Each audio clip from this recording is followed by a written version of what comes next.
Hi everyone, thanks for tuning in and welcome to the Numerology and the Astrology for July 19th, 2020. If you add all those numbers together, you get the number 21, and if you add the 2 and the 1 together, you get the number 3.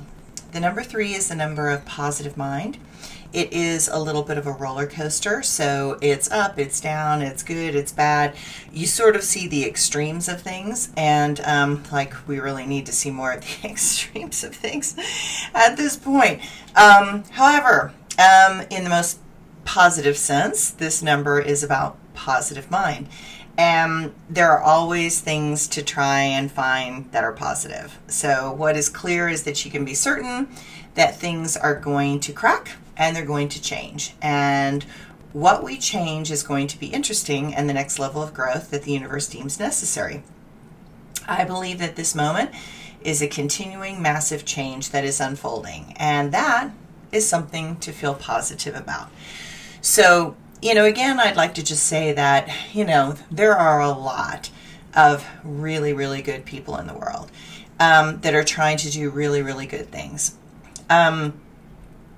I clearly believe in an America that is based on freedom for all and giving everybody the opportunity to be educated, to grow, to have a reasonable style of living, to have the American dream. I believe that, I was raised in the generation where that was completely possible and that was expected.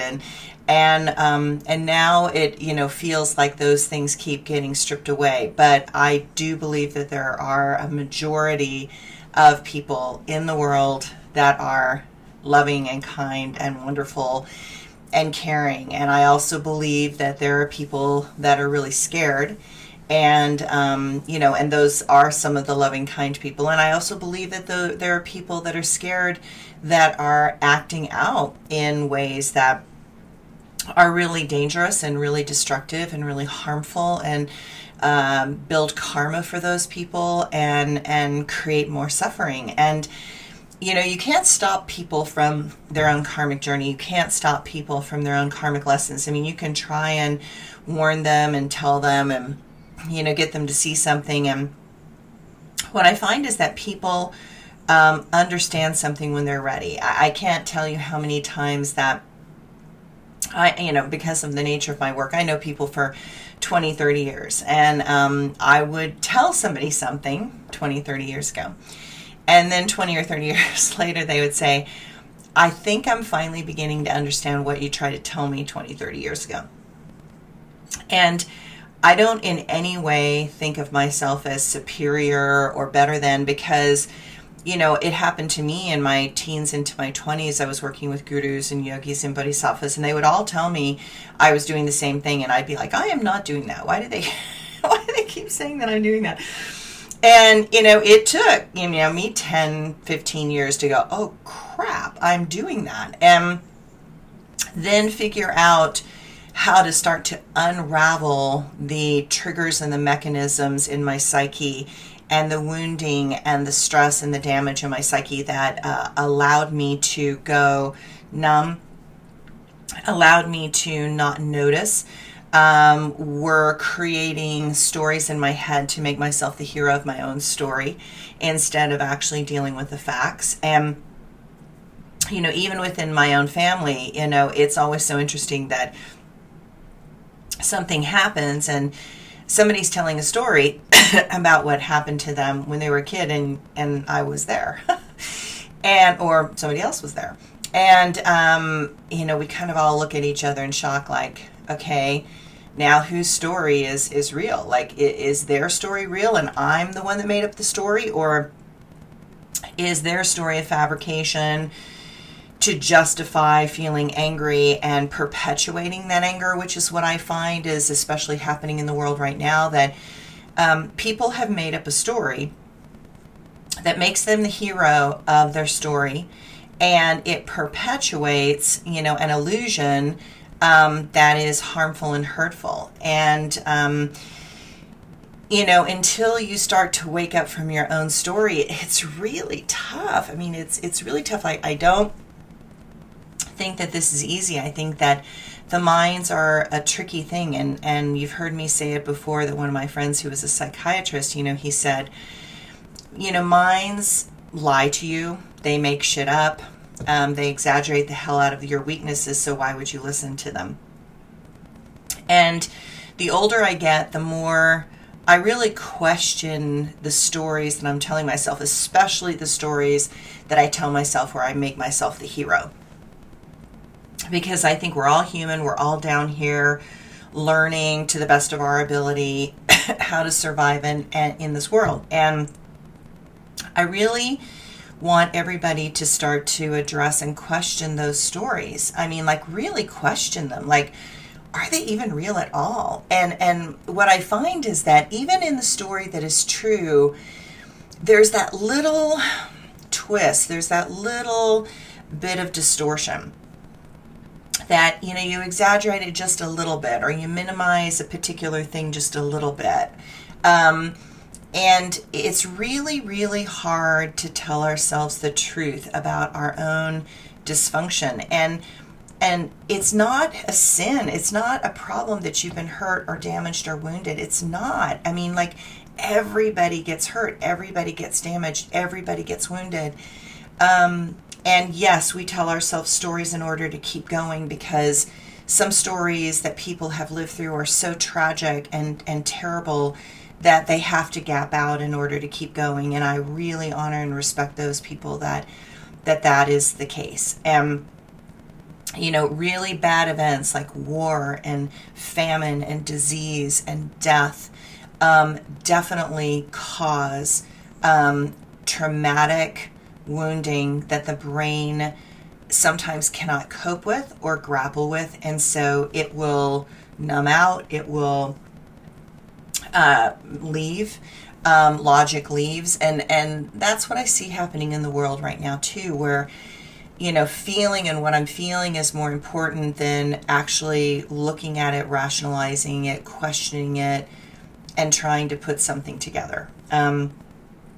And I think we're at that point that, at this point, brutal honesty is the only way to go. And the problem is that we live in an environment where when honesty is presented, there is a consummate, crafted manipulation and distortion to throw you off the doorways to truth and into more mental dysfunction. I don't know if you've ever been in a dressing room where you have a mirror in front of you and then you have a mirror behind you, and if you look in the mirror behind you, there are like 5,000 mirrors behind you. That's the mind. And the mind is an endless maze, and it will catch you as long as it can in that maze. And that's, again, why you can't really trust what you think you know. I mean, at this point, everybody should be saying, instead of, well, I know, everybody should be saying, I really don't know. I mean, there is so much information that we are being overloaded with intentionally to collapse you and intentionally to trigger you into emotion, because you're feeling so inadequate that you feel as if you have to stand in a position and take a stand. And then when you take that stand, it becomes more of a distortion. I mean, you're falling deeper and deeper into the mind, or deeper and deeper into the emotional body, and deeper into the distortion. And I don't care if somebody has meditated for 20 years. I don't care if they have a magical power and skill, because anyone can learn a magical power and skill and not use it with integrity. It's really about the integrity and the come from of what somebody's intention is. And it's almost as if, if someone's intention is no longer even important or relevant. And I think somebody's intention is really critical at this point, because you can be, in my world, you can be wrong, but if your intention is good, I'm going to cut you a tremendous amount of slack. I mean, I'm going to try and help you to the best of my ability and listen to you and everything like that. But when your intention is cruelty, when your intention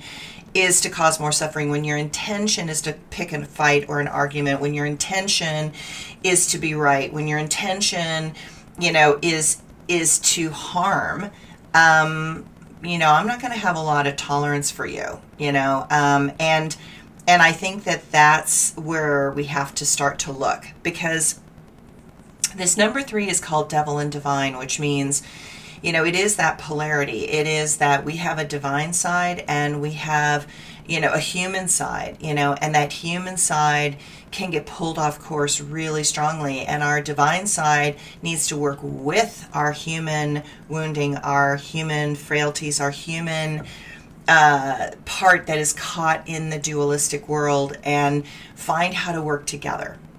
That's the agenda, is to figure out how to work together. Okay. Now, the astrology today is pretty simple. The moon is still in Cancer. You might want to tuck into your home life that brings safety and security. There's a new moon tomorrow, and there is a feeling that you might want to drop in rather than activate and rev up. For the moment, you might not want to do anything, and that might be completely perfect. It's the weekend, even though it seems like on so many levels we're in an eternal weekend. I feel like I'm losing track of days myself. I'm like, wait, what day is it? Because, the days continue to be the same even on the weekend. So this weekend, try and make it a weekend. This weekend, try and relax and de-stress, because you may not have a ton of energy to do things. Now, more things are preparing to end than are preparing to begin, and allow those things to die naturally. Letting go is hard to do. You cannot fix the world. You can only fix yourself and make the necessary modifications for a life that demands the incredible changes that are happening in our world.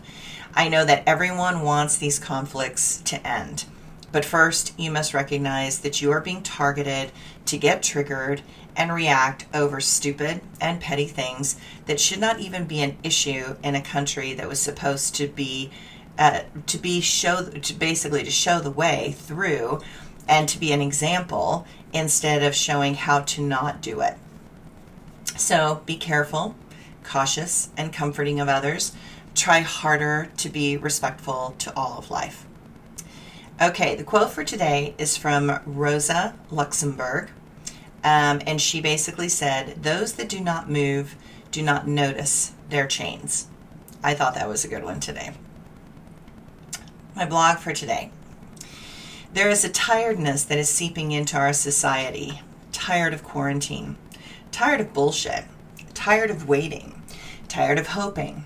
Tired of one more thing. Tired of complaining. Tired of trying to understand insanity. Tired of this world that has been created. And even without the COVID-19, we are seeing many people choose to leave the planet physically. So I can't tell you how many people I know that are, saying their parents died, their grandparents died, and it's not from COVID. I mean, it's just, people are leaving the planet. And perhaps that is what is necessary to happen. I mean, we're clearly doing some sort of a purge. Perhaps there are just too many of us and not enough that actually care for this world. I mean, I've had that joke that, so many people are leaving, maybe they know something that we don't know, right? That it's going to get so difficult, it's going to get so hard, and I hope that that's not the case. Now, this world is abusing those that spend their life trying to save the lives of others.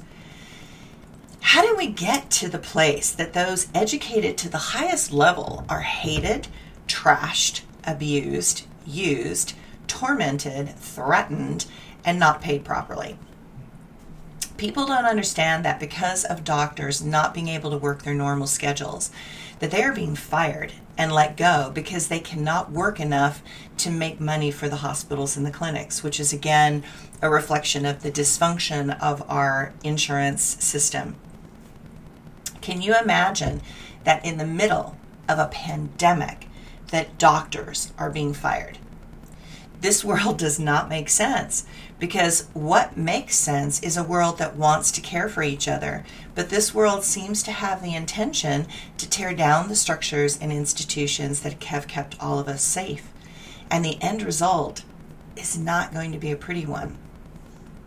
So, once again, what is it you believe?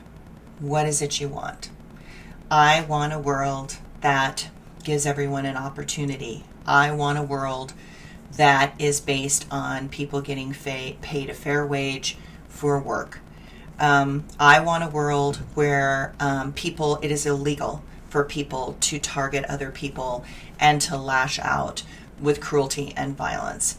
I want it to be illegal that lies are able to be said on the news. I want it to be illegal that social media can allow those lies to perpetuate. I believe in a freedom of speech, but I don't believe in a freedom of lies.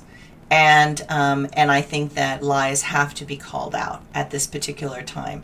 And, I understand truth is subjective. I think truth is subjective. But, I think it's so obvious right now that there's truth that is so clearly distorted that it's not even hard to kind of say, okay, that's not true. That's not true, because here's a video